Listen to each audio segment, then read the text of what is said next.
What's going on, guys? Apathetic here, and today we're going to be covering the best Warlock build for competitive and PvP in general. So we'll be going over the subclass I use, my go-to weapon loadout, and the armor I use that all synergizes together to give us the best chance to win in the Competitive Crucible. So let's get into it. Starting with our subclass, we're going to be running Bottom Tree, Dawnblade, and just to cover everything, for your rift, you're always going to be using the healing rift. A big part of winning in the Crucible is survivability and doing what you can to increase the time it takes to be killed, and the healing rift can definitely support not only you but your teammates with that. For our grenade, you're going to want to use solar grenade, and a lot of times here I see people want to use the firebolt grenade, but in my experience, solar grenade offers a lot more utility and damage over time potential. You can use it to force people out of corners, keep your enemies off heavy, and burn through titan barriers, and people often underestimate how much damage it can do and how quickly it can do that damage. For our jump, we have to use burst glide here, guys. Warlock's biggest weakness is its jump. It can feel super floaty and slow when trying to get vertical, and using any of the other jumps is just going to only increase that feeling.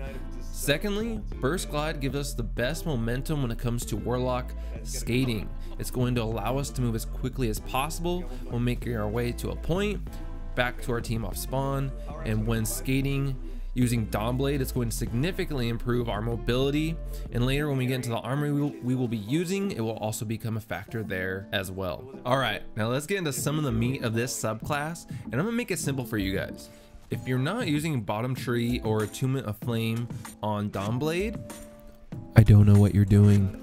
Maybe you like handicapping yourself, but I like winning, and there are two perks on this Bottom Tree that make Bottom Tree light years better than Top Tree. The first perk is Fated for the Flame, which makes your projectiles track, and upon impact release a streak of fire, which will do additional damage. This part of the tree alone significantly reduces the difficulty of Dawnblade. It allows you to focus more on timing the throws of your swords when in Dawnblade compared to when you don't have this perk. Not only do you have to time your throw, but now you also have to focus more on aiming, and sometimes with how fast you move in Dawnblade, that can be a very tall task.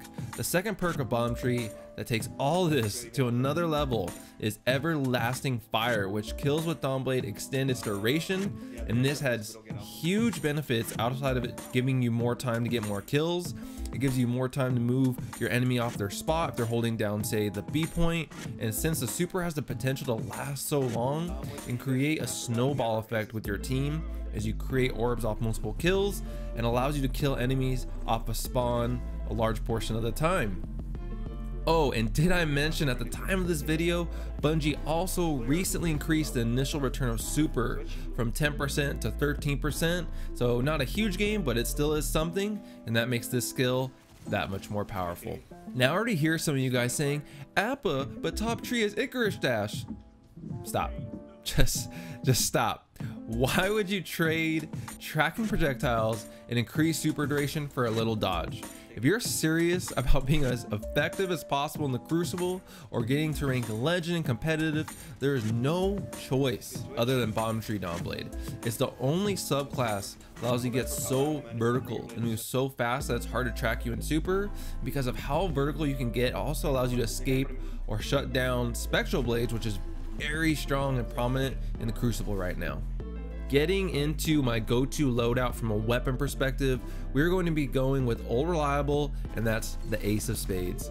That's for two reasons. First, being its effective range is insane. It's going to compete with most pulse rifles and scout rifles at range, and because its exotic perk Memento Mori, which makes this hand cannon hit like a truck. And often the overlooked part of this perk is it gives you radar while aiming down sights, which increases your awareness of as you're in engagements. In a competitive environment, that is invaluable. As a competitive player, the more information you have at your disposal, the better your decision quality will be during your matches. Secondly, you need a shotgun, guys. So think your retold tail, your Mindbender's Ambition.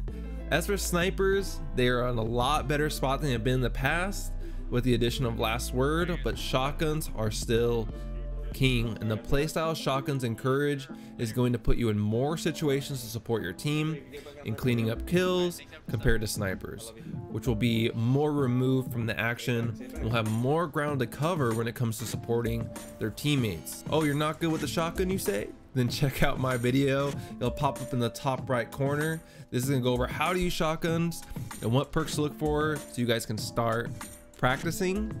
Lastly guys, for our heavy weapon, heavy machine guns such as Hammerhead are the way to go. They have so much range, kill so fast, and give so much ammo on heavy pickup. It really gives that class of heavy so much utility over things like grenade launchers. One last thing to know as we're talking about weapon loadouts is I haven't mentioned weapons like Not Forgotten or Luna's Howl, but if you have those weapons, they are great options for a competitive loadout. I just for this video focus on Ace because everyone should have access to this weapon, or with Not Forgotten or Luna's, that's not necessarily the case. Jumping into our armor build, you're going to be looking at two things here. One is the scavenger / reserve perks that match the special weapon you decided to use, whether that's a shotgun or a sniper. And two is a type of armor you're using in terms of distribution of resilience, mobility, and recovery.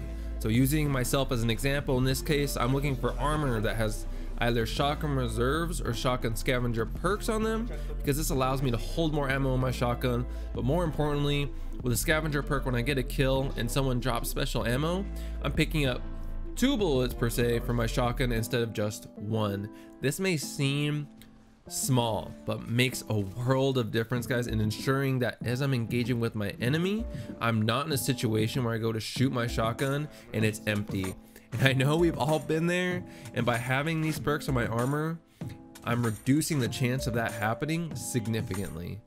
For my breakdown of recovery, resilience, and mobility, currently I'm running 7 recovery, 5 resilience, and 2 mobility. The reason I focus on resilience and recovery is because they both support survivability.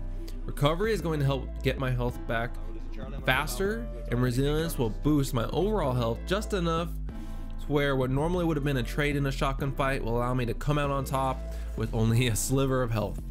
Lastly, the reason my mobility is low is because I use transversive steps, which in my opinion, guys, and I've made multiple videos about this, is a must-use exotic for Warlock. It makes you so much more mobile and just makes the class feel so much better, and it ensures that your weapons are always loaded, which creates a nice synergy with our armor perks. Now, last thing I'll mention, guys, is mods, and specifically super mods. We are at a time in Destiny 2 where supers are so powerful. There's not a lot of counterplay. You kind of just run and hope for the best. And supers can really turn the tide of a game. Because of this, it's a no-brainer to have a super mods on every piece of armor you equip. I wish it didn't have to be this way, but honestly, you'd be putting yourself at a huge disadvantage by using anything other than super mods on all your pieces of armor. With that, guys, that wraps up our best Warlock build for competitive. I know we covered some things that may be basic for some people and not so basic for others, but hopefully you found something in this video that will help you take your game to the next level. Thanks so much for watching. Make sure you like and subscribe if you enjoyed, and I'll catch you guys in the next one. Achilles, what's going on, man? Do I know? Oops, sorry. You mean I don't know, sorry.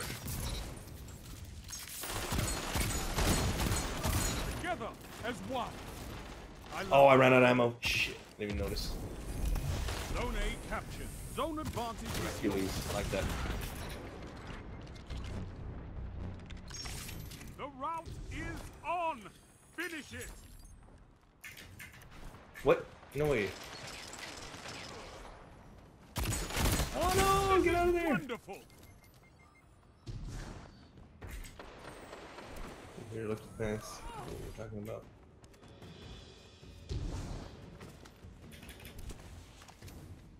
Losing Alpha. I'm gonna try to fight on Charlie with you. Give me a few. I got a grenade for him. No, nothing. Oh, Daybreak v Daybreak. I'm flipping Charlie.